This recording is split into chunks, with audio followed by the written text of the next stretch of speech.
Okay. Okay. Good afternoon, friends. The COVID-19 pandemic, we are almost into the peak of cases. అంటే రాష్ట్రంలో కేసులు మరి ఆ peak curve ఏదైతే ఉందో మన రాష్ట్రం దాదాపు అన్ని జిల్లాలు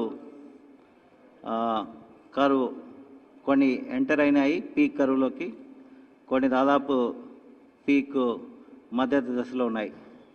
ఉదాహరణకి పీక్ ఎక్కువగా ఉన్న జిల్లాలు చూసుకుంటే ఉభయ గోదావరి జిల్లాలు, కర్నూలు, అనంతపురము, గుంటూరు ఈ జిల్లాల్లో కేసులు ఎక్కువగా రిపోర్ట్ అవుతున్నాయి. దాదాపు మనకి ఈ కోవిడ్-19 మొదలయ్యేసి 5 మాసాలు పూర్తిగా వస్తుంది. మనం 6వ మాసంలోకి ఎంటర్ అయ్యాం. సో ఈ టైంలో పీక్ రావడం అనేది ఏ న్యాచురల్ కాన్సిక్వెన్స్. ఈ పాండమిక్ స్టేజ్ తీసుకుంటే మనము we are into the peak. So ఒకసారి కాస్త నెంబర్లు చెప్తాను, మీకు కూడా ప్రతిరోజు డైలీ బులెటిన్ ఇస్తున్నాము. ఇప్పటి వరకు 23,62,62,000 పరీక్షలు చేశాము. సుమారుగా 2,06,000 పాజిటివ్ కేసెస్ రాష్ట్రంలో నమోదైనాయి. సో 1,20,000కు పైచిలకు రికవర్ అయ్యారు. 84,000 కేసులు ఇప్పుడు యాక్టివ్గా ఉన్నాయి. ఇంతవరకు మరణాలు 1842. ఈ పాజిటివిటీ చూసుకుంటే మన రాష్ట్రాన్ని 8.76. సో ఈ పాజిటివిటీలో ఉన్నాం మనము. కరెంట్ లెవెల్ పాజిటివిటీ తీసుకుంటే ఆగస్ట్ మాసంలో, ఇన్ఫ్యాక్ట్ మనము మొదటి నుంచి చూసుకుంటే మే వరకు మన పాజిటివిటీ ఆల్మోస్ట్ లెస్ దాన్ 1%. మే మాసం వరకు మనం ఎప్పుడైతే జూన్లో అన్లాక్ ప్రక్రియ మొదలైందో జూన్ మాసంలో పాజిటివిటీ అంటే అది ఒక ఇంపార్టెంట్ క్రైటీరియా. జూన్ మాసంలో 2.16. జూలై మాసంలో మనకి కేసులు బాగా పెరగడం జరిగింది. జూలై మాసంలో పాజిటివిటీ 12.33%. మరి ఆగస్ట్, ఈరోజు మనము 8వ తేదీ ఉన్నాము, నిన్నటి వరకు మనకున్న లెక్కల ప్రకారము 16.24. అంటే ఇది అన్లాక్ పీరియడ్ వరకు ఎంత ఉంది, అన్లాక్ తర్వాత జూన్, జూలై, ఆగస్టు మనం చూసుకుంటే ఈ రకంగా పాజిటివిటీ పెరుగుకుంటూ వచ్చింది. ఈరోజు సగటున మనం ఈ పాండమిక్ మొదలైనప్పటి నుంచి ఈరోజు వరకు తీసుకుంటే క్యుములేటివ్గా 8.76% పాజిటివిటీ ఉంది. ఇక రెండవది ఇంపార్టెంట్ పారామీటరు మరణాల సంఖ్య. సో మనము నిన్నటి బులెటిన్లో వరకు 1842 మరణాలు మనము డిక్లేర్ చేయడం జరిగింది. సో ఈ కేస్ ఫెటాలిటీ రేట్ అంటారు, అంటే ఎన్ని పాజిటివ్ కేసు వచ్చాయి, ఆ పాజిటివ్ కేసుల్లో ఎన్ని మరణాలు సంభవించాయి అనేది ఒక ఇంపార్టెంట్ పారామీటరు.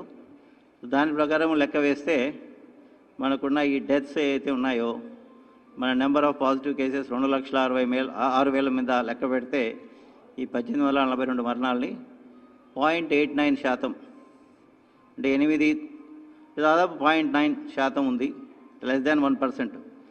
మన ఎఫర్ట్ అంతా కలిసి 1% అటు ఇటుగా ఉంటే మనం కేసెస్ని క్లినికల్గా బాగా మేనేజ్ చేస్తున్నామని చెప్పేసి కేంద్ర ప్రభుత్వం వాళ్ళు చెప్తున్నారు. నీతి ఆయోగ్ కూడా ఒక డైరెక్షన్ ఇచ్చింది, ఈ పాజిటివిటీ మేనేజబుల్ లిమిట్స్లో ఉండాలి.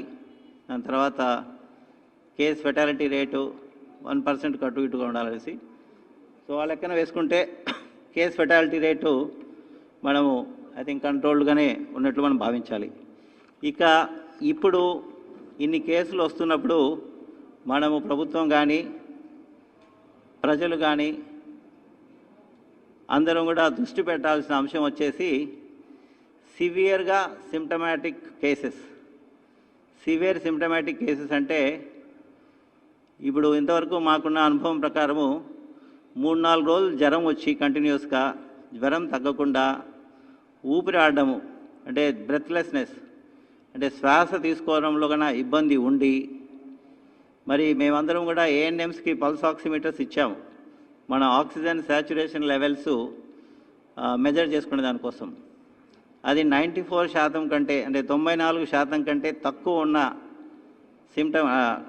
రీడింగ్ నమోదైతే, అంటే 3-4 రోజులు జ్వరము, శ్వాస తీసుకోవడంలో ఇబ్బంది, దాని తర్వాత ఆక్సిజన్ శాచురేషన్ శాతము 94 కంటే తక్కువ ఉంటే మాత్రము పరీక్ష కూడా చేయకుండా హాస్పిటల్లో అడ్మిషన్ చేయవలసిందిగా గత వారం రోజులుగా మా స్ట్రాటజీలో మార్పు చేసుకున్నాం.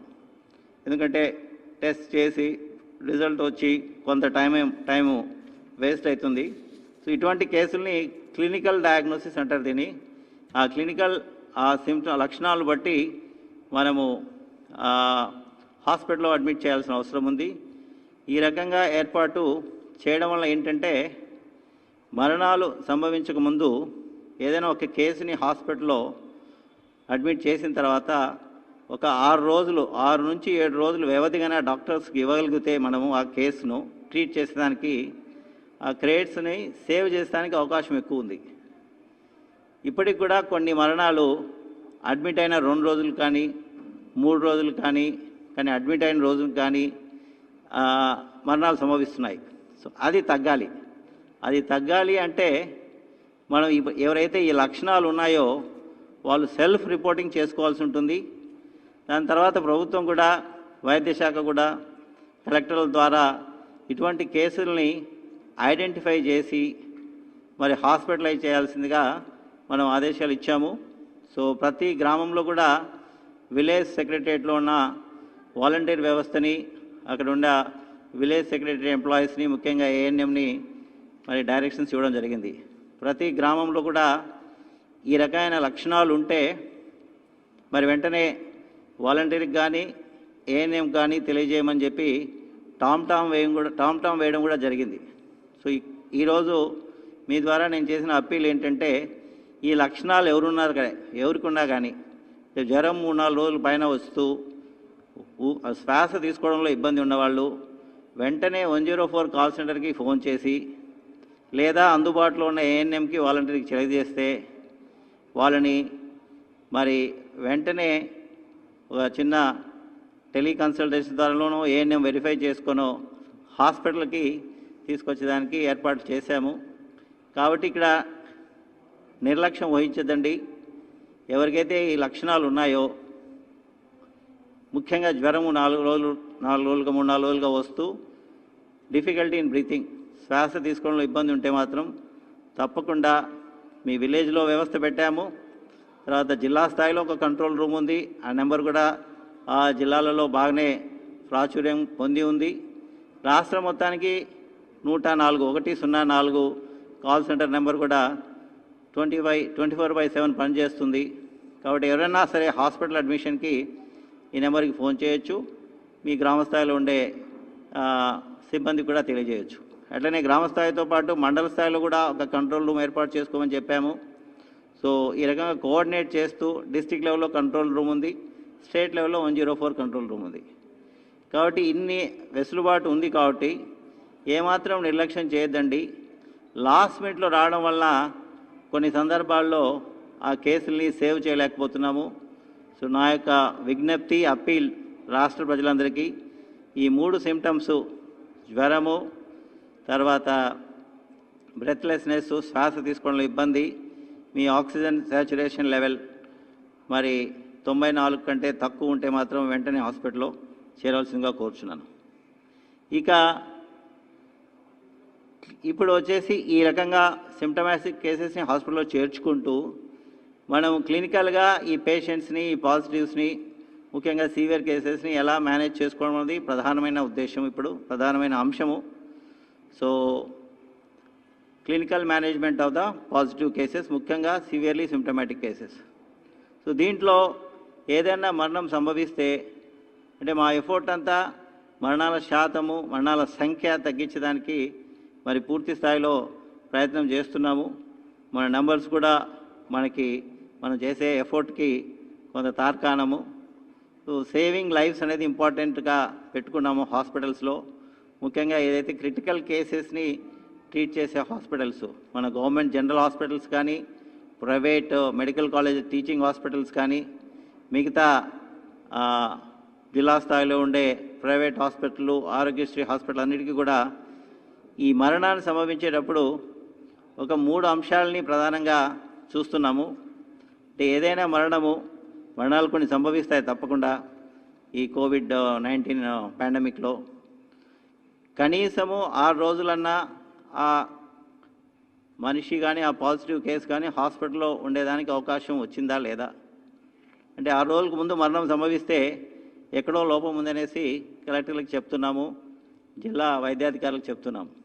సో ఫీల్డ్ స్థాయిలో ఉండే సిబ్బంది మాత్రము సిమ్టమ్స్ వచ్చిన వారిని వెంటనే హాస్పిటల్లో చేర్పించేస్తే ఈ 6 రోజుల కాల వ్యవధి అనేసి మన డాక్టర్లకి మనం ఇవ్వచ్చు.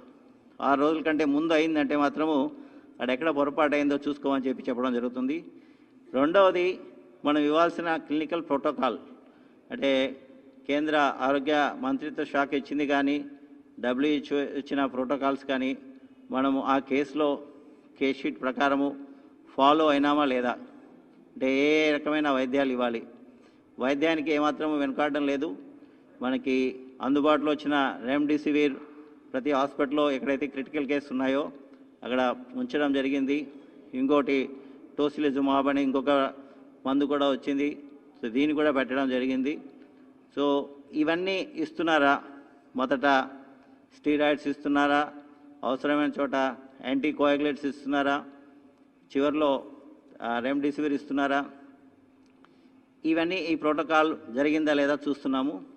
మూడవది, మరణము సంభవిస్తే ఆ మరణం వెంటిలేటర్ మీదనే సంభవించాలి, అంతేగాని ఆక్సిజన్ బెడ్ మీద సంభవించకూడదు, జనరల్ వార్డులోనే బెడ్ మీద సంభవించకూడదు అని చెప్పి అది కూడా థర్డ్ పారామీటర్గా, అంటే 6 days టైం ఉందా లేదా, అన్ని ట్రీట్మెంట్ ప్రోటోకాల్స్ ఫాలో అయినామా లేదా, whether the last attempt to save any person would be trying through వెంటిలేటర్లో పెట్టామా లేదా. ఈ 3 పారామీటర్స్ను దృష్టిలో పెట్టుకొని ప్రతి మరణాన్ని కూడా విశ్లేషించవలసిందిగా కలెక్టర్లకు ఆదేశాలు ఇచ్చాము, హాస్పిటల్ సూపరింటెండెంట్కి కూడా ఆదేశాలు ఇచ్చాము, కింది స్థాయిలో ఉండే వాళ్ళకు కూడా చెప్పడం జరిగింది. సో దీనివల్ల కొంత మార్పు, కొంత మెరుగుదల కనపడుతుంది. కొన్ని జిల్లాల్లో మరణాల సంఖ్య తగ్గుతుంది. ఎందుకంటే ఎప్పుడైతే మనం ఈ పారామీటర్స్ మానిటర్ చేస్తున్నామో సిబ్బంది కూడా కింది స్థాయిలోనూ ఆసుపత్రి స్థాయిలోనూ కొంత అప్రమత్తం అవుతున్నారు. అంతేకాకుండా పబ్లిక్కి ఫెసిలిటేట్ చేసేదానికోసము 104 కాల్ సెంటర్ పెట్టాము. ఇప్పుడు మీ అందరికీ తెలుసు, ఇది రాష్ట్ర స్థాయిలో పనిచేస్తుంది. సో ఇక్కడికి వచ్చిన ముఖ్యంగా 2 ప్రధానమైన సర్వీసులు ఉన్నాయి. ఎవరైనా సరే కొంత ఇన్ఫర్మేషన్ అడుగుతున్నారు, మాకు దగ్గరలో టెస్టింగ్ సెంటర్ ఎక్కడుంది, దగ్గరలో ఆసుపత్రి ఎక్కడుంది, ఏమి చేయాలనేసి. ఇక్కడ డాక్టర్స్ కూడా ఉన్నారు 104 కాల్ సెంటర్లో. ఎవరైతే కాల్ చేస్తున్నారో ఆ కాల్ ప్రకారము వాళ్ళకి ఏమైనా సరే టెస్ట్ గురించి, తర్వాత హాస్పిటల్ అడ్మిషన్ గురించి ఏదైనా కాల్ వచ్చిందంటే అక్కడ ఉండే డాక్టర్సు వాళ్ళతో టెలికన్సల్టేషన్ చేసి మరి టెస్ట్ అవసరమా, హాస్పిటల్ అడ్మిషన్ అవసరమా అని చెప్పి ఒక రిక్వెస్ట్ లాగా రైజ్ చేసి అది జిల్లాలకు పంపిస్తున్నాం. జిల్లా లెవెల్లో కూడా 24/7 పనిచేసేదానికి 3 షిఫ్ట్స్లో స్టాఫ్ను పెట్టాము. ఏ జిల్లాకు సంబంధించిన రిక్వెస్ట్ని ఆ జిల్లా కేంద్రానికి పంపించి అక్కడి నుంచి వాళ్ళకి టెస్ట్ జరిగిందా, తర్వాత హాస్పిటల్ అడ్మిషన్ అవసరం ఉంటే హాస్పిటల్ అడ్మిషన్ జరిగిందా అనే విషయాన్ని కూడా మానిటర్ చేస్తున్నాము. ఒకసారి ఒక రిక్వెస్ట్ రైజ్ చేసిన తర్వాత, అంటే టికెట్ రైజ్ చేయడం అంటారు, అది టెస్ట్ శాంపుల్ తీసుకొని ఐడి జనరేట్ అయినంత వరకు, శాంపుల్ ఐడి జనరేట్ అయినంత వరకు ఇక్కడ ఆ రిక్వెస్ట్ అట్లనే పెండింగ్లో కనపడుతుంది. అట్లనే హాస్పిటల్ అడ్మిషను అయ్యేంత వరకు పాజిటివ్ కేసు ఇక్కడ రిక్వెస్ట్ పెండింగ్లో ఉంటుంది. ఒకసారి హాస్పిటల్ అడ్మిషన్ అయ్యి అక్కడ పేషెంట్ ఐడి జనరేట్ అయిన తర్వాత ఈ రిక్వెస్ట్ ఇక్కడ క్లోజ్ చేయడం జరిగింది. ఇది 104 కాల్ సెంటర్ మాత్రము అందరూ ఉపయోగించవలసిందిగా కోరుచున్నాను. అట్లనే 14410 అనేసి టెలిమెడిసిన్ నెంబర్ ఉంది. దీనికి ఫోన్ చేసినా కూడా ఈ హాస్పిటల్ అడ్మిషన్ కానీ, అంటే అది 14410 కోవిడ్తో పాటు నాన్ కోవిడ్ ఆరోగ్య సమస్యలకు కూడా అది ఉపయోగపడుతుంది. కోవిడ్కి సంబంధించిన టెస్ట్ కానీ, తర్వాత హాస్పిటల్ అడ్మిషన్ కానీ అక్కడ రిక్వెస్ట్ వస్తే అది 104 కాల్ సెంటర్కి డైవర్ట్ చేయడం జరుగుతుంది. అట్లనే ప్రతి ఆసుపత్రిలో కూడా ముఖ్యమంత్రి గారి ఆదేశాల ప్రకారము ఒక హెల్ప్ డెస్క్ని ఏర్పాటు చేయడం జరిగింది. హెల్ప్ డెస్క్కు ఇన్ఛార్జ్గా హాస్పిటల్ నుంచి ఒక సీనియర్ అధికారి ఇన్ఛార్జ్ ఉంటారు. జిల్లా యంత్రాంగం నుంచి కూడా ఒక్కొక్క అధికారిని అక్కడ మరి పర్యవేక్షకులుగా పెట్టాము. ఇక్కడ 2 అంశాలు వాళ్ళకి వాళ్ళ డ్యూటీస్గా చెప్పడం జరిగింది. ఒకటి, ఎవరైనా పేషెంట్ లోపల ఉన్నప్పుడు ఆ పేషెంట్ తాలూకా బంధువులు బయట నుంచి పేషెంట్ యొక్క పరిస్థితి తెలుసుకునే దానికి ఇన్ఫర్మేషన్ ఇచ్చేదానికి ఈ హెల్ప్ డెస్క్ పనికొస్తుంది. రెండవది, ఆసుపత్రిలో ఎన్ని బెడ్స్ ఉన్నాయి, తర్వాత హాస్పిటల్లో ఎవరైనా అడ్మిట్ అయ్యేదానికి వచ్చినప్పుడు వాళ్ళని ఫెసిలిటేట్ చేసేదానికి కూడా ఈ హెల్ప్ డెస్క్ ఉపయోగపడుతుంది. ప్రతి హాస్పిటల్ ముందర కూడా ఎన్ని బెడ్స్ మొత్తం ఉన్నాయి, హాస్పిటల్లో ఎన్నిట్లో ఆక్యుపై ఉన్నాయి బెడ్స్, ఎన్ని బెడ్స్ ఖాళీగా ఉన్నాయి అనే అంశాన్ని కూడా కనీసం రోజుకి 2-3 సార్లు దాన్ని అప్డేట్ చేస్తూ అది ఆ బోర్డులో ఈ వివరాలు మరి పొందుపరచవలసిందిగా చెప్పడం జరిగింది. అదే రకంగా పబ్లిక్ కన్వీనియన్స్ కోసము బెడ్స్ అవైలబిలిటీ ఆన్లైన్లో కూడా వెబ్లో కూడా పెట్టడం జరిగింది.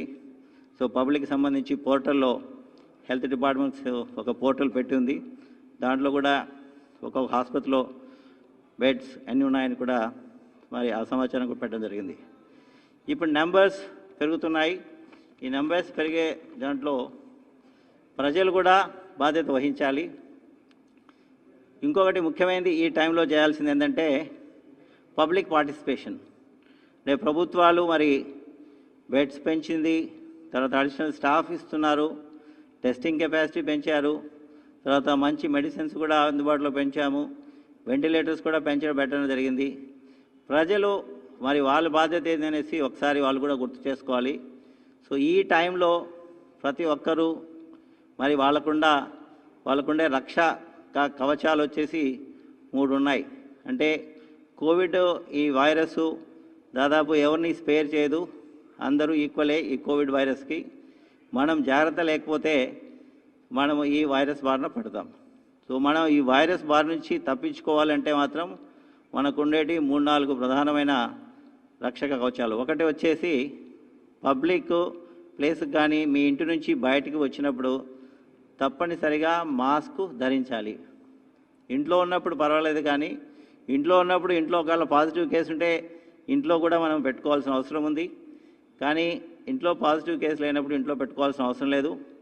మనం బయటికి వచ్చినప్పుడు మాత్రము తప్పకుండా మాస్క్ విధిగా మనం పెట్టుకోవాలి మన ఆరోగ్యం గురించి. అది మన చేతిలోనే ఉంది. So everybody has to be responsible for own self అన్నమాట.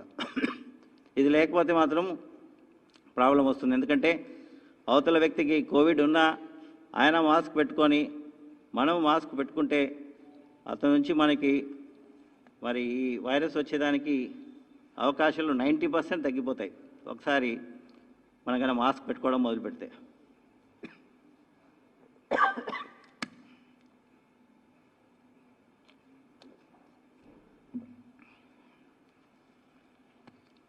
రెండవది వచ్చేసి ఫిజికల్ డిస్టెన్సింగ్. మనం బయటకు వచ్చినప్పుడు, ఎందుకంటే 80 to 85% of the cases asymptomatic. అవతల వ్యక్తికి కోవిడ్ ఉన్నా కూడా సిమ్టమ్స్ లేకపోవడం వల్ల మనం కోవిడ్ లేనట్లు భావించే ప్రమాదం ఉంది. కాబట్టి మనకు తెలిసిన వ్యక్తి కావచ్చు, మన క్లోజ్ ఫ్రెండే కావచ్చు, మన బంధువే కావచ్చు, మన పై అధికారే కావచ్చు, అందరికీ దగ్గర జాగ్రత్తగా ఉండాలి. మనం 6 అడుగులకు దూరం కానీ తప్పకుండా మెయింటైన్ చేయాల్సిన అవసరం ఉంది. ఇక మూడవది తరచుగా మన చేతులు కడుక్కోవడం. ఈ 3 SMS అని ఇవి చాలా అబ్రివేషన్స్ వాట్సాప్లో చూస్తున్నాము. దయచేసి అందరూ వీటిని విధిగా పాటించవలసిందిగా కోరుచున్నాను. ఎందుకంటే కేసెస్ లోడ్ ఎక్కువ ఉంది కాబట్టి సో మనకి వైరస్ వేరే వాళ్ళ నుంచి వచ్చే అవకాశాలు చాలా ఎక్కువగా ఉన్నాయి. దయచేసి నెక్స్ట్ రాబోయే 6 నెలల కాలం మాత్రము ఈ వైరస్ వ్యాప్తి తగ్గేంత వరకు, ఏదైనా వ్యాక్సిన్ వచ్చేంత వరకు ఈ మాస్క్ అనేది మన దైనందిన జీవితంలో ఒక ప్రధానమైన, అంటే మనం వేసుకునే బట్టలు ఎంత ముఖ్యమో మనం మాస్క్ కూడా మనం వేసుకుంటే ఒక రక్షక కవచం అని మరి భావించవలసిందిగా అందరికీ కోరుతున్నాం. These are all called as non pharmaceutical public health measures. అంటే దీంట్లో మందేం లేదు, ఇవన్నీ non pharmaceutical non medical public health measures. దయచేసి ఈ 3 తప్పనిసరి. అదే this is called as COVID appropriate behaviour, అంటే కోవిడ్ క్రమశిక్షణ అనుకోండి. ఈ క్రమశిక్షణ లేకుంటే మాత్రం మన జోలికి కోవిడ్ తప్పకుండా వస్తుంది. దీని గురించి అవేర్నెస్ పెంచేదానికోసము యూనిసెఫ్తో భాగస్వామ్యం పెట్టుకొని యూనిసెఫ్ సహాయంతో మనం రిస్క్ కమ్యూనికేషన్ అనేది మనకు దాదాపు ఒక 7-8 డిపార్ట్మెంట్ ద్వారా ఈ కార్యక్రమం చేస్తున్నాము. ఒకటి మనకి అందరికీ తెలుసు, మహిళా స్వయం శక్తి సంఘాలు సెర్ప్ ద్వారా మరి యూనిసెఫ్ సహాయంతో సెర్ప్లో ఉండే స్వయం శక్తి సంఘాల మహిళా సభ్యులందరికీ కూడా దీని గురించి మెసేజెస్ పంపించడం జరిగింది. సుమారుగా 83 లక్షల మంది వాళ్ళు ఉన్నారు. అలాగనే మెప్మా, మరి పట్టణ ప్రాంతాల్లో ఉండే పేదరికంలో ఉండే మహిళా మెప్మా సంఘాల వాళ్ళందరికీ కూడా మెప్మా ఆర్గనైజేషన్ ద్వారా దాదాపు 20 లక్షల మంది వాళ్ళకు కూడా ఒక రౌండ్ ట్రైనింగ్ అయిపోయింది. ఐసిడిఎస్లో అంగన్వాడీ టీచర్స్ కానీ అంగన్వాడీ వర్కర్స్ కానీ ఆయాస్ కానీ సుమారుగా 1,10,000 మంది ఉన్నారు. వీళ్ళందరూ కలిసి సుమారుగా 6 లక్షల మరి ప్రెగ్నెంట్ మదర్స్ కానీ బాలింత మదర్స్ కానీ వాళ్ళు ఈ న్యూట్రిషన్ సపోర్ట్ చేస్తున్నారు. సో ఈ 1,00,000 మంది ద్వారా ఈ 6 లక్షల మదర్స్కి కూడా ఈ మెసేజెస్ పంపిస్తున్నాము. యూత్ వెల్ఫేర్ డిపార్ట్మెంట్ ద్వారా యూత్ క్లబ్ మెంబర్స్కి అందరికీ, విలేజ్ అండ్ వార్డ్ వాలంటీర్స్ అందరికీ కూడా ఈ గ్రామ సెక్రటరియట్ డిపార్ట్మెంట్ ద్వారా మరి వాళ్ళకు కూడా ట్రైనింగ్ ఇవ్వడం జరిగింది. నరేగాలో పనిచేస్తున్న మరి నరేగా జాబ్ కార్డ్ హోల్డర్స్ ఎవరైతే ఉన్నారో వేజ్ సీకర్సు వాళ్ళకు కూడా మరి కమిషనర్ రూరల్ డెవలప్మెంట్ ద్వారా వాళ్ళకి ట్రైనింగ్ ఇవ్వడం జరిగింది. కొంతమంది స్వచ్ఛాగ్రహీస్ ఉన్నారు, మన స్వచ్ఛ భారత్ క్యాంపెయిన్లో పనిచేసే స్వచ్ఛాగ్రహీస్కి వీళ్ళకి కూడా శిక్షణ ఇవ్వడం జరిగింది. ఈ శిక్షణ అనేది కంటిన్యూస్గా కనీసం ఎవ్రీ 15 డేస్కి ఒకసారి కొనసాగుతుంది. జనరల్ పబ్లిక్ అందరికీ కూడా ఇందాక నేను చెప్పిన రిక్వెస్టు మీరు కూడా పాత్రికేయులందరికీ కొడుతున్నాను, ఈ మెసేజెస్ మాత్రము మీ టీవీస్లో కానీ మీ న్యూస్ పేపర్స్లో కానీ మాస్క్ గురించి, ఫిజికల్ డిస్టెన్సింగ్ గురించి, హ్యాండ్ హైజీన్ గురించి తప్పకుండా వీరు బహుళ మరియు విస్తృతమైన ప్రచారం చేయవలసిందిగా కోరుచున్నాను. ఇప్పుడు వచ్చిన సర్జ్ కెపాసిటీస్ మన దాదాపు 10,000 కేసులు రోజుకు వస్తున్నాయి. వాటిని హ్యాండిల్ చేసేదానికి మనము మరి సుమారుగా 138 హాస్పిటల్స్ మనం వాడుతున్నాము. 60 గవర్నమెంట్ హాస్పిటల్స్, 78 ప్రైవేట్ హాస్పిటల్స్. ఈ హాస్పిటల్లో సిబ్బందిని పెంచేదానికి ఇంక్లూడింగ్ ప్రైవేట్ హాస్పిటల్స్ అడహాక్ బేసిస్ మీద చేసేదానికి సుమారుగా 20,000 నుంచి 20,000 డిఫరెంట్ స్టాఫ్ మెంబర్స్ని, డాక్టర్స్ కానీ, స్పెషలిస్ట్ డాక్టర్స్ కానీ, జనరల్ డ్యూటీ మెడికల్ ఆఫీసర్స్ కానీ, అనస్థెటిక్స్ టెక్నీషియన్స్ కానీ, స్టాఫ్ నర్సెస్ కానీ ఇవ్వడం జరిగింది. ట్రైనీ నర్సెస్ కూడా సుమారుగా 11,000 మంది ఉన్నారు. సో మొత్తము ఈ స్టాఫ్ 20,000 మంది, ట్రైనీ నర్సెస్ 10,000 మందిని మరి ఎంగేజ్ చేసుకోమని కలెక్టర్స్కి ఆదేశాలు ఇవ్వడం జరిగింది. వెంటిలేటర్స్ నెంబర్స్ కూడా కలెక్టర్స్ అడిగారు. సో ఇంతకుండే నెంబర్స్ కంటే ఇంకొక అదనంగా 1000 దాకా మనం డిప్లాయ్ చేస్తున్నాము వివిధ జిల్లాల్లో. తర్వాత అంబులెన్సెస్ మనం కొత్తగా ఇంట్రడ్యూస్ చేసిన 108 అంబులెన్స్తో పాటు పాత వెహికల్స్ కూడా వాడుతున్నాము. ఆర్బీఎస్కేకి సంబంధించిన వాహనాలు వాడుతున్నాము. కలెక్టర్లు కొందరు జిల్లాలో ఉండే ప్రైవేట్ అంబులెన్స్లు కూడా హైర్ చేసుకోవడం జరిగింది. టెస్టింగ్ కెపాసిటీస్ కూడా మనము ఈ టైంలో ఎక్కువ నెంబర్స్ ఆఫ్ టెస్ట్ చేయాల్సి ఉంటుంది. మనం ఈ లక్కీగా మనకి ర్యాపిడ్ యాంటిజెన్ కిట్స్ వచ్చాయి. సో వాటి ద్వారా కూడా సుమారుగా 50 నుంచి 60,000 పరీక్షలు మనం నిర్వహిస్తున్నాం. సో ఈ రకంగా సర్జ్ కెపాసిటీస్ కూడా మనము పెంచడం జరిగింది. అన్ని రకాలుగా హాస్పిటల్ బెడ్స్ కానీ, స్టాఫ్ కానీ, మెడిసిన్స్ కానీ, తర్వాత ఎక్విప్మెంట్ కానీ. ఇంకొకటి మొదలు పెట్టామండి, నిన్నటి నుంచి మొదలైంది సీరో సర్వేలెన్స్. మీరు వినింటారు సీరో ప్రివలెన్స్ గురించి. అంటే కమ్యూనిటీలో ఎంతవరకు యాంటీబాడీస్ ఉన్నాయి. ఐజీజీ అనేది ప్రధానమైన యాంటీబాడీ, ఇది లాంగ్ టర్మ్లో ఉంటుంది ఎవరికైనా ఇన్ఫెక్షన్ వచ్చిన తర్వాత. మీరు బహుశా ముంబై గురించి, ఢిల్లీ గురించి చదివింటారు. ఢిల్లీలో వాళ్ళు సీరో ప్రివలెన్స్ చేస్తే సుమారుగా 21,000 శాంపుల్స్ తీసుకున్నారు. జూన్ లాస్ట్ వీక్లో టెస్ట్ చేయడం జరిగింది. అప్పటికి ఢిల్లీలో దాదాపు కేసులు 1,00,000 పైచీలకు పాజిటివ్ కేసు ఉన్నప్పుడు సీరో ప్రివలెన్స్ టెస్ట్ చేస్తే ఎన్సిడిసి అనే సంస్థ చేసింది. National centre for disease control అనే సంస్థ, ఢిల్లీ గవర్నమెంట్ కలిసి చేశారు. దాని ప్రకారం 23.5% ప్రజల్లో యాంటీబాడీస్ వాళ్ళు కనుక్కోవడం జరిగింది. అంటే 23.5% 100 మందిలో 23 మందికి ఢిల్లీలో ఇన్ఫెక్షన్ వచ్చి పోయినట్లు దాని ద్వారా ఒక నిర్ధారణ చేయొచ్చు. ఎందుకంటే దాంట్లో వాళ్ళకు యాంటీబాడీస్ కనపడ్డాయి కాబట్టి. ఎందుకంటే ఆ రకంగా ఎందుకు కనపడుతుందంటే మనం అన్ని కేసెస్ ఐడెంటిఫై చేయలేం. సో 1,00,000 పైచీల కేసులు ఉన్నప్పుడు సుమారుగా ఢిల్లీ 23.5% అంటే ఢిల్లీ జనాభా 2 కోట్లు అనుకుంటే మనము దాదాపు 45 లక్షల మందికి ఢిల్లీలో ఆ టైంకి వచ్చి వెళ్ళిపోయింది. సో దానివల్ల ఇన్ఫెక్షన్ రేటు స్లో డౌన్ అయింది అనేసి ఒక అనాలిసిస్ ఉంది. అదే రకంగా ముంబైలో మన ఈ మధ్య చేశారు. నీతి Aayog, Mumbai municipal corporation and Tata institute of fundamental research వాళ్ళు సుమారుగా 7,000 శాంపుల్స్ వేశారు 3 వార్డ్స్లో. దాని ప్రకారం వాళ్ళకున్న అనాలిసిస్ స్లమ్స్లో అయితే 57% మందికి యాంటీబాడీస్ కనపడ్డాయి. నాన్ స్లమ్ ఏరియాలో రెసిడెన్షియల్ సొసైటీ ఏరియాస్లో దాదాపు 16% వారికి యాంటీబాడీస్ కనపడ్డాయి. అమెరికాలో కూడా చేశారు ఈ మధ్య. అమెరికాలో చేసిన దాని ప్రకారం న్యూయార్క్లో చేస్తే న్యూయార్క్లో 23% వాళ్ళకి, న్యూయార్క్లో 2.3 lakh కేసులు ఉన్న టైంలో దాదాపు 23% ప్రజల్లో యాంటీబాడీస్ కనపడ్డాయి. యుఎస్ యాజ్ ఎ హోల్ మన ఒక స్టాటిస్టికల్ మోడల్లో చూస్తే 9% పాపులేషన్కి యాంటీబాడీస్ ఉన్నట్లు వాళ్ళు అది it's only A projection based on some analysis. So ఇవన్నీ దృష్టిలో పెట్టుకొని మనం కూడా 4 జిల్లాల్లో మొదలుపెట్టాము ఈ sero surveillance, IgG antibodies, క్లియా testing ద్వారా మనం చేస్తున్నాము. జిల్లాకి 3,750 శాంపుల్స్ మనం కలెక్ట్ చేయబోతున్నాము. ఇది బ్లడ్ శాంపుల్స్ కలెక్ట్ చేసి ల్యాబ్ తీసుకొచ్చి ఐజీజీ యాంటీబాడీ ఉందా లేదా అని చెప్పి మనము పరీక్ష చేస్తాము. కృష్ణా జిల్లాలోను, తూర్పుగోదావరి జిల్లా, అనంతపురము, నెల్లూరు జిల్లాలో ఈ సీరో ప్రివలెన్స్ సర్వే జరుగుతుంది. బహుశా వారం రోజుల్లో ఇది పూర్తవుతుంది. సో దీన్ని బట్టి మనకి ఎంత శాతం ప్రజల్లో ఇన్ఫెక్షన్ వచ్చి వెళ్ళిపోయింది, ఎంత శాతం ప్రజల్లో యాంటీబాడీస్ ఉన్నాయనే విషయాన్ని మనకు తెలుస్తుంది. దానివల్ల ఆ జిల్లాకు సంబంధించి కొంత స్ట్రాటజీ కానీ వ్యూహంలో కానీ కొంత మార్పు చేసుకోవాల్సిన అవసరం ఉంటుంది. చాలామంది ఎక్కువ మందికి వచ్చి వెళ్ళిపోయింది అనుకోండి, అప్పుడు ఆ జిల్లాలో మనం అంత పెద్దగా వరీ అవ్వాల్సిన అవసరం లేదు.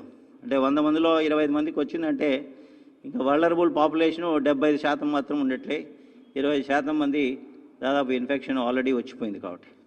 సో ఈ రకంగా ఈ సీరో ప్రివలెన్స్ సర్వే కూడా చేయడం జరుగుతుంది. చివరిగా నేను చెప్పదలుచుకునే విషయము, ఈ స్టేజ్ ఆఫ్ ఇన్ఫెక్షన్స్లో మనం అందరం కూడా రెన్యూడ్ ఫోకస్ ఉండాలి మన హైజీన్ మీద, పబ్లిక్ ఫిజికల్ డిస్టెన్సింగ్ మీద. సో ప్రజలు చేయాల్సిన బాధ్యత మాత్రము, జాగ్రత్తలు మాత్రం ఇవి: మాస్క్ పెట్టుకోవడం కానీ, క్రౌడెడ్ ప్లేసెస్కు పోకుండా ఉండడం కానీ. తర్వాత ఇప్పుడు మా వ్యూహంలో ప్రధానమైన అంశం వచ్చేసి సివియర్ సిమ్టమాటిక్ కేసెస్ని ఇమీడియట్గా తక్షణంగా హాస్పిటల్లో చేర్పించడం అనేది ఒక ప్రధాన అంశంగా ముందుకు పోతున్నాము.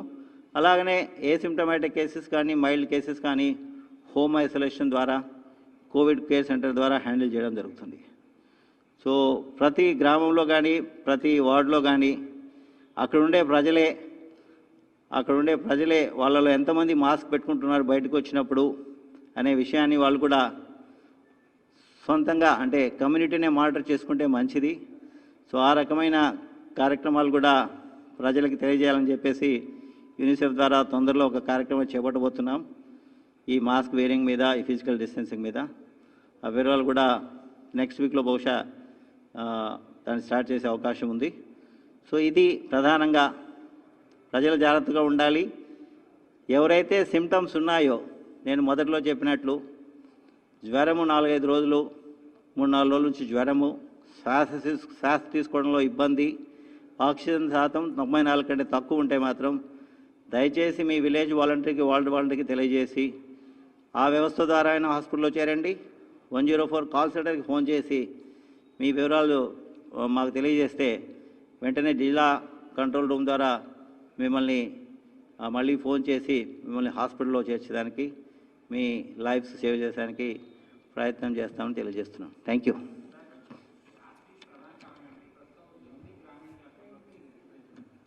It's there. ఐ థింక్ దాదాపు ఇప్పుడుండే మన క్లస్టర్స్ సుమారు 4,000 క్లస్టర్స్ ఉన్నాయి. So I think about 50-60% would be in the urban, balance will be in the rural. It's there in rural areas also. వ్యాప్తికి ప్రధాన కారణం ఏముండదు. ఈ virus it spreads, so it has to spread. No, see, once the movement is more, then the spread is more. So lockdown is only to prepare ourselves. So I think AP has done reasonably well in terms of preparation, testing capacity, beds, doctors, other things. Yes. ఇంకోటి ఏమైందంటే ఇప్పుడు ఇందాక symptomatic cases చెప్పాము, కొన్ని mild cases ఉన్నప్పుడు so అక్కడే stabilise చేసేదాని కోసం సిహెచ్సిలో కూడా, అంటే సిహెచ్సి అంటే పెరిఫెరల్ ఏరియా, సో మనకి దాదాపు 160-170 ఉన్నాయి ఇవి సిహెచ్సిలు. సిహెచ్సిలో కూడా ఒక 5 బెడ్ల దాకా పెట్టుకోమని చెప్పాము. కొన్ని జిల్లాల్లో కలెక్టర్లు మొదలు పెట్టారు. దానివల్ల కూడా కేసును ఒకవేళ ఇమీడియట్గా షిఫ్ట్ చేసే ముందు కొంత స్టెబిలైజ్ చేసి షిఫ్ట్ చేయాల్సిన అవసరం ఉంటుంది. దానికి ఈ సిహెచ్సిలో ఆక్సిజన్ బెడ్స్ ఉపయోగపడుతున్నాయి. ఆక్సిజన్ బెడ్స్ దాదాపు మనం ఈ పాండమిక్ మొదలు కాకముందు 3000 దాకా మనకు ఆక్సిజన్ బెడ్స్ ఉన్నాయి అన్ని ఆసుపత్రుల్లో, ప్రభుత్వ ఆసుపత్రుల్లో. సుమారుగా అదనంగా 11,000 తీసుకున్నాము, దాదాపు అన్నీ పూర్తి అయ్యాయి. సో ఆక్సిజన్ బెడ్స్ మాత్రం పుష్కలంగా ఉన్నాయి.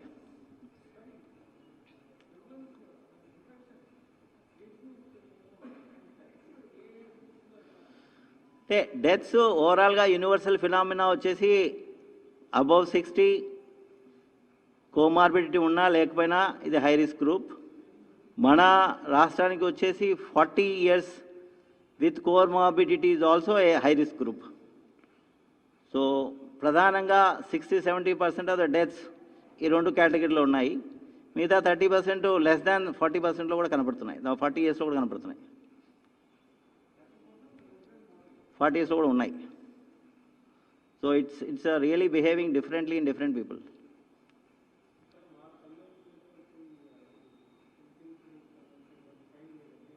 Can you be a bit louder?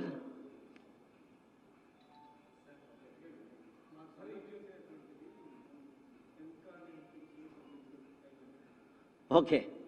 I think అది నా దగ్గర ఉంది. I think there is some small issue. I think we will clear it. There is no issue on that. No. వాళ్ళకి 15% శాతం పెంచాం, ఫైనాన్స్లో అగ్రీ అయ్యారు. They wanted more.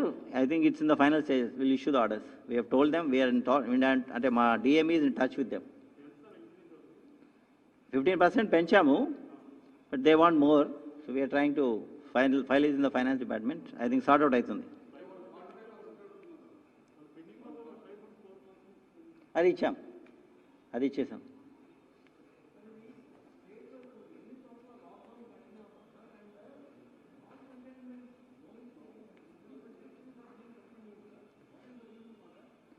It's a national policy. Lockdown continues in the containment clusters.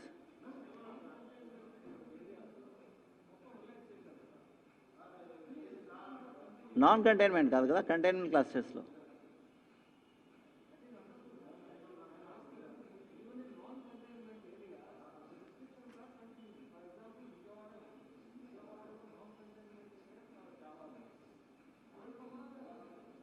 I think it's the local administration has taken a call depending on number of cases.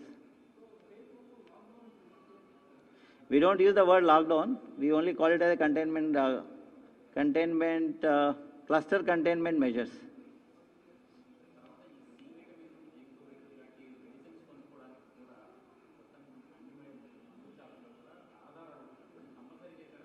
No, nothing of that sort. అంటే ఒకటి ఉంది, ఆధార్ కానీ phone number కానీ ఎందుకు ఉందంటే ఇవి ఇలా కొంటున్నారంటే మా దగ్గర ఒక ఫార్మసీ యాప్ అని ఉంది. ఫార్మసీ యాప్ వచ్చేసి మొదట్లో ఫీవర్ సంబంధించి ఏదైనా మందులు తీసుకుంటే పారాసిటమాల్ కానీ డోలా కానీ వీళ్ళు హాస్పిటల్కి రాకుండా ఇంకా కొద్దిగా హెసిటేట్ చేస్తున్నారని ఆ ఇన్ఫర్మేషన్ ద్వారా ఆ డీటెయిల్స్ కనుక్కొని వాళ్ళకి ఫోన్ చేసేవాళ్ళం మేము, ఎందుకు మీరు కొన్నారు, మీకు ఫీవర్ ఉందా అనేసి. ఇప్పుడు ప్రతి ఒక్కరూ మెడిసిన్ ఈ జింకోవిట్ వైటమిన్స్ ఎందుకు తీసుకున్నారంటే ఈ కోవిడ్కి సంబంధించి ఇమ్యూనిటీ పెంచేదానికోసము, ఆరోగ్యంగా ఉండేదానికోసం అని అనుకుంటూ బహుశా వాళ్ళ నుంచి వివరాలు తీసుకోవడానికి అంతే. It's not that.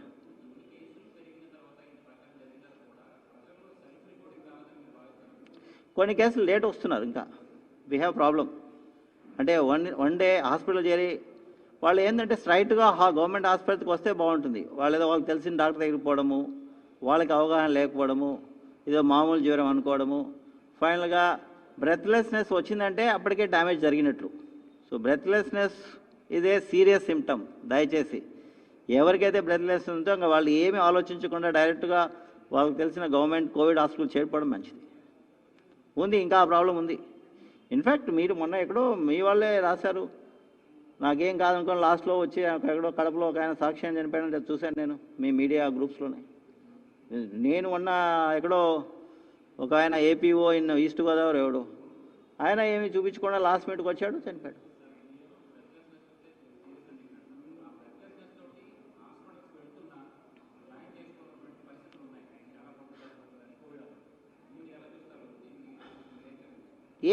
We are very, very clear. Fever for 3-4 days, breathlessness, oxygen level 94% తక్కువ ఉంటే we are giving admission. Help డెస్క్లు పెట్టాము, ఉన్నాయి. This are all there to facilitate. Here and there జరుగుతున్నాయి. I not this is a pandemic యార్.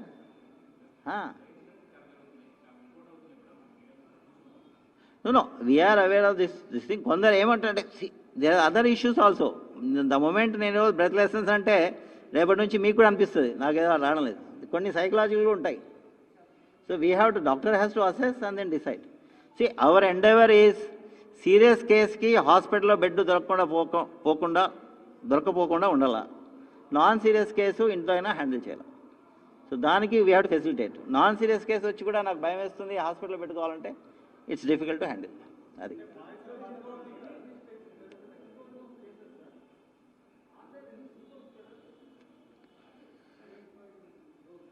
జనరల్గా super spreaders వచ్చేసి ఎవరైనా సరే వెజిటబుల్ వెండర్ కానీ, షాప్ సమ్ సేల్స్ ఎగ్జిక్యూటివ్ కానీ, సేల్స్ అసిస్టెంట్ కానీ, ఫోటోగ్రాఫర్ కానీ, రేషన్ షాప్ డీలర్ కానీ, where he comes in contact with large number of people. So this are all the people అంటే ఇన్ ద పాస్ట్ వచ్చాయి. So వాళ్ళందరినీ identify చేసి చేయడం జరిగింది. ఇప్పుడు మోరాలెస్ ఆ నెంబర్స్ తగ్గిపోయాయి. ఇప్పుడు ఏం కంఫర్టబుల్గా ఉన్నామండి. Comfortable. I think we have more than 2,000, another 2,000 also we are getting, no issue. We don't have enough people to handle that many. A ventilator requires some skills. That I can answer to next week this time. Zero surveillance will give me some indication. So at least zero surveillance initial days lo, last 2 days lo ఈ కేసులు తక్కువ వచ్చేదానికి ఇప్పుడు test results ఇప్పుడు వస్తున్నాయి. I can't reveal it now, but the correlation కనబడుతుంది. So by next Saturday I think will be able to tell you. We don't no.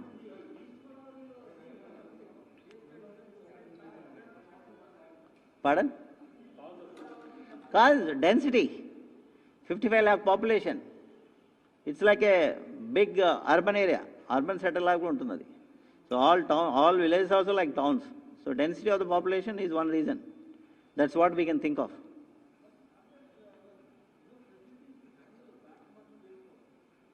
See, East Godavarilo collector's approach is he is handling most of the cases through home isolation. People are also very comfortable there.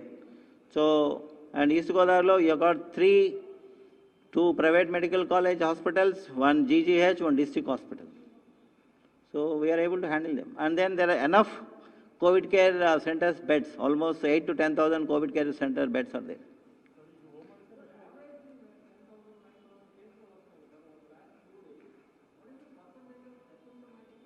Wow, 80%. That's a universal phenomena. Our focus should be on the 10-15% which are having these symptoms. So if you handle them well, other cases okay. So they can either be handled at home దగ్గర facility or COVID care center. That's the way to go about. We can't handle all cases in hospitals, and no system can handle. Yes. See, so this is one of the measures they saying. కొందరు recover అవుతా అని చెప్తున్నారు, కొందరు అది పెడితే ఏమైనా కొన్ని placebo effect ఉంటుంది, పెడితే బాగా కొందరు రికవర్ కావచ్చు. So but latest studies are showing it is not so effective అనేసి. But anyhow people are asking. మనకి 2 చోట్ల క్లినికల్ ట్రయల్స్కి అఫిషియల్గా పర్మిషన్ ఉంది. మిగతా జీజీహెచ్లో కూడా we have asked them to collect plasma and then use it as emergency measure as per ethical committee recommendations.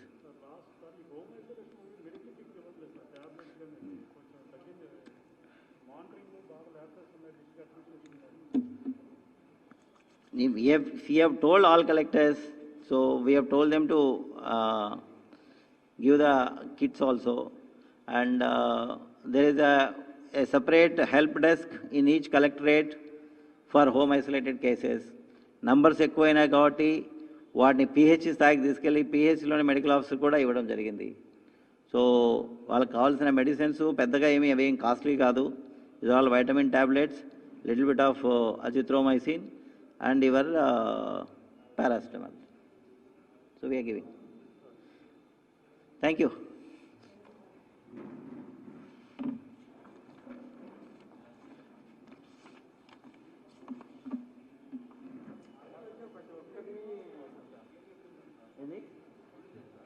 అది collectorate వచ్చాక నాకు